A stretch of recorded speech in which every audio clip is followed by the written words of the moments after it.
Hey everyone, happy Wednesday, happy end of August. And for a lot of you, that means back to school time. For those of you with kids, for those of you who have family with kids or friends with kids, you're hearing all about back to school time now. And it certainly is the case for us. This was Carter's first day of fifth grade. Gosh, I can't even, like, whenever somebody asks me, what grade is Carter going into? Is it fifth? I'm like, no, you're wrong. It's not fifth. It can't be fifth grade already.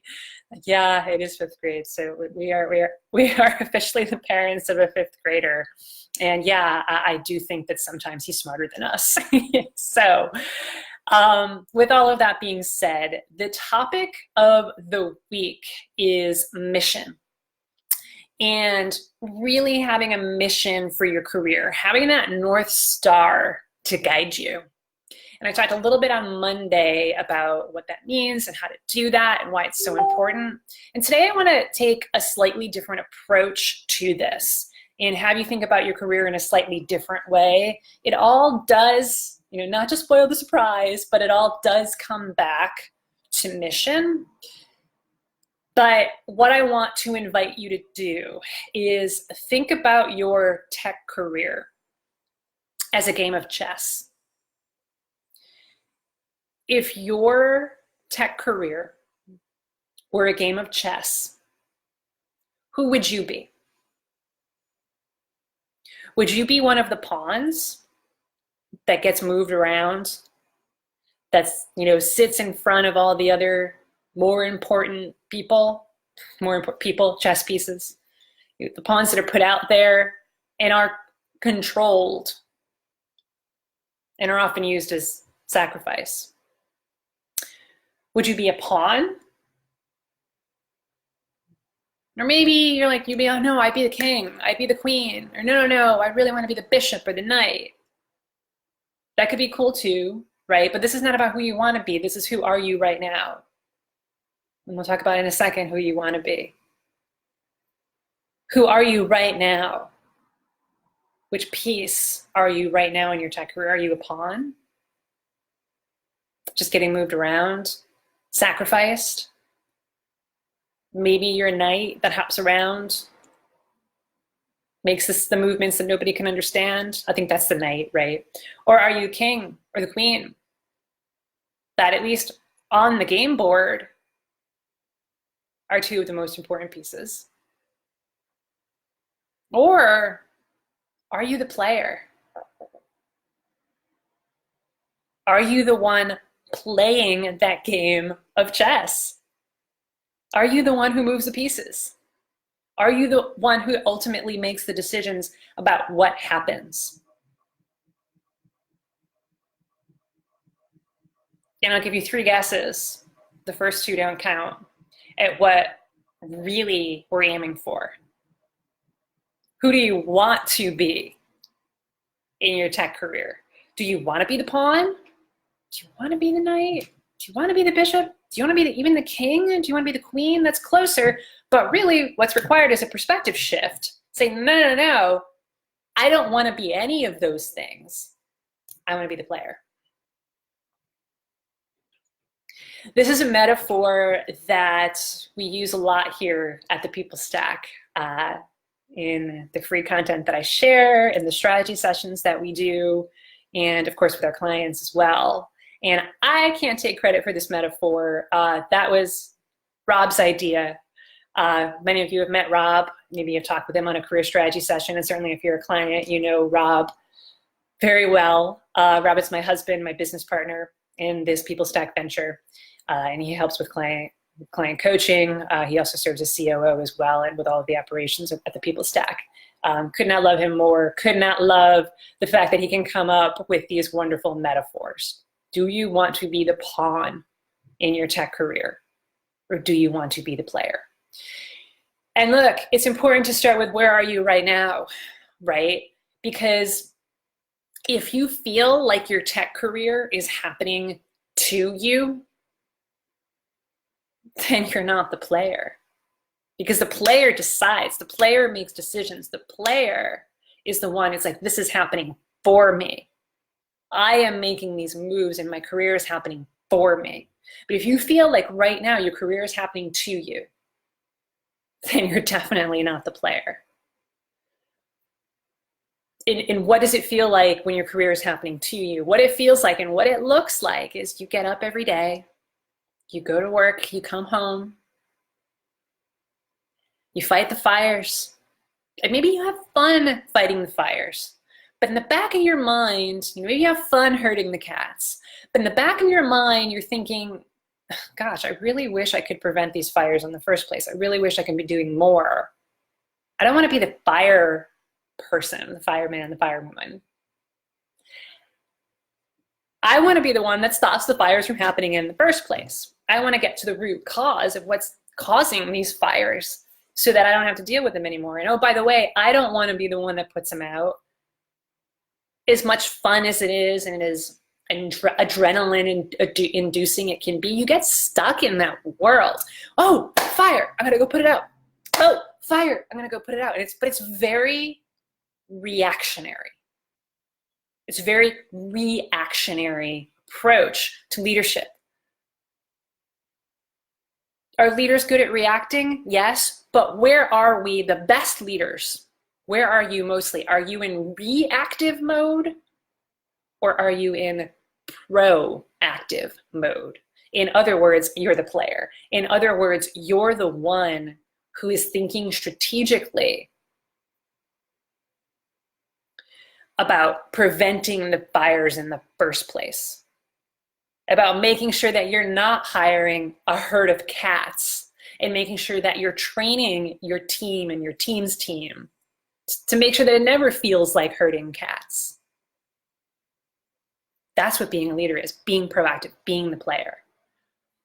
But if that's not what's going on right now, then you're definitely not the player.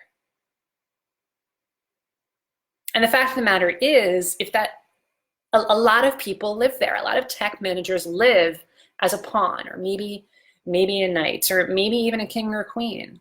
But when you look at it this way, even if you're the king or the queen, it's still not the ideal place to be because you're not in control of your career. You're not the decision maker in your career. So that's what that one version of what that feels like. Another version of what it feels like to be a pawn or not the player in your tech career is that you might have career goals. I want to be VP, get a promotion to being a vice president or another senior technical leadership position within the next 6 months, 2 years. I want to earn 200K or more within the next 6 months, 2 years.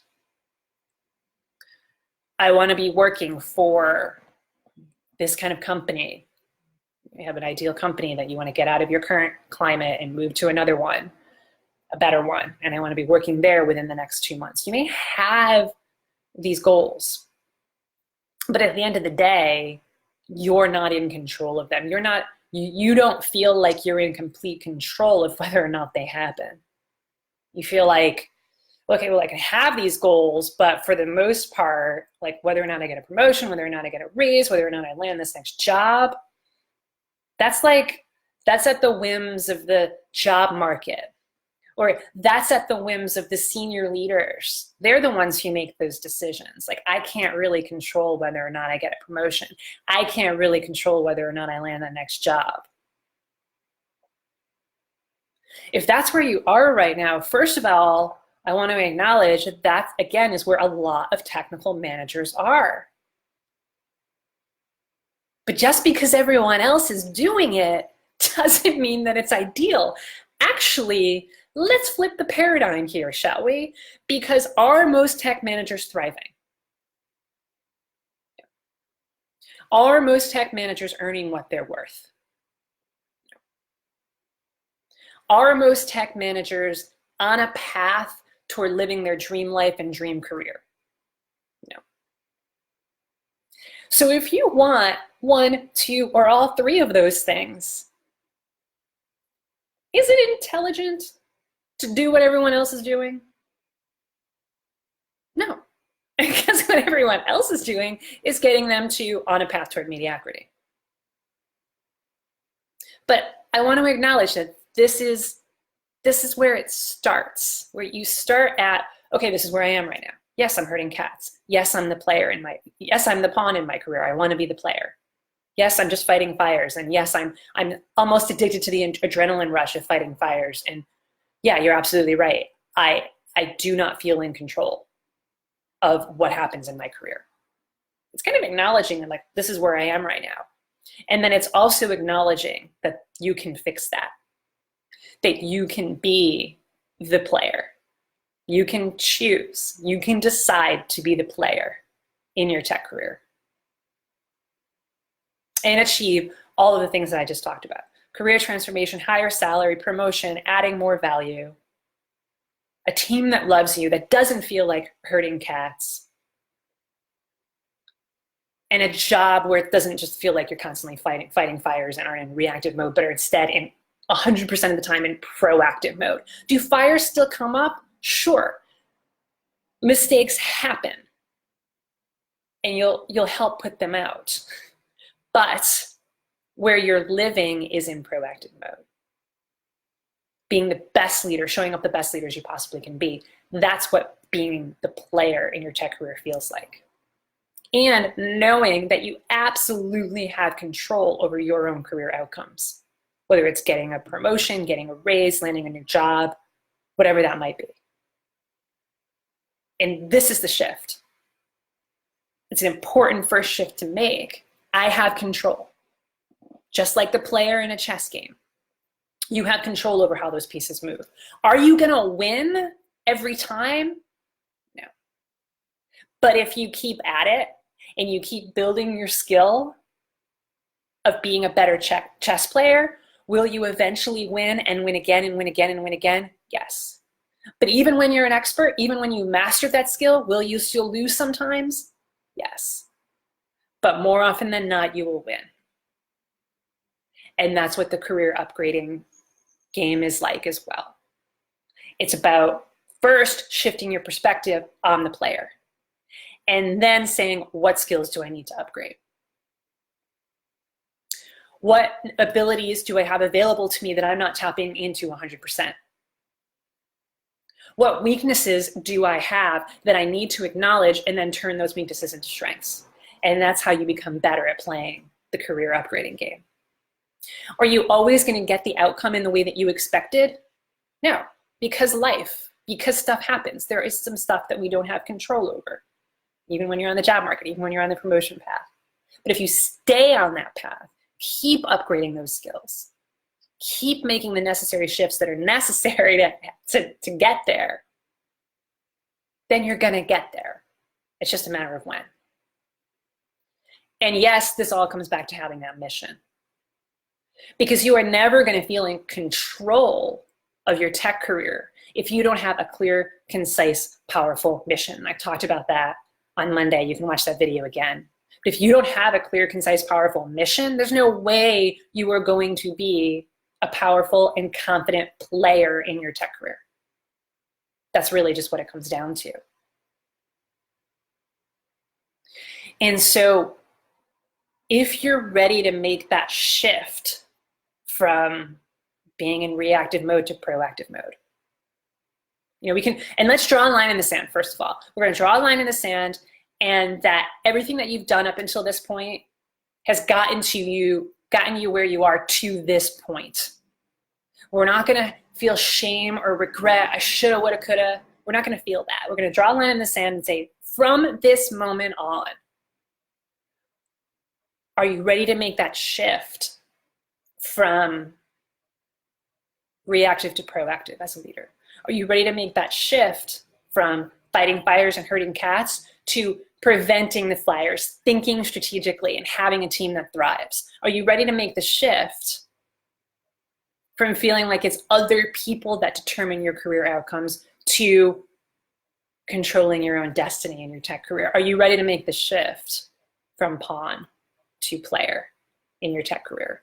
And if you're ready to do that, then you're ready to book a call with us and talk with us about next steps. To book a call, simply go to thepeoplestack.com/book. That'll bring you to our calendar page, and you select a time that works for you. You're either going to talk with me or you're going to talk with Rob Allen, my husband, and my business partner. So that's how it works. You look at our calendar, you book a time that works for you. We usually have many times that are available, whether it's nights, evenings, weekends, middle of the day. And when you're thinking about, okay, oh man, maybe I don't have time for this. Oh gosh, I have more fires to fight, because I get it. That's where you are right now. This is your career. What's more important than spending 1 hour with an expert to map out a plan to walk the path toward your dream career? What's more important than that? What's more important than your career right now? What's more important than shifting from being a pawn to being a player in your career? When it comes to work, when it comes to career stuff, there's really nothing that's more important than that. Because this one conversation is going to change the way that you show up at work. It's going to change the way that you show up with your team. It's going to change the way that you approach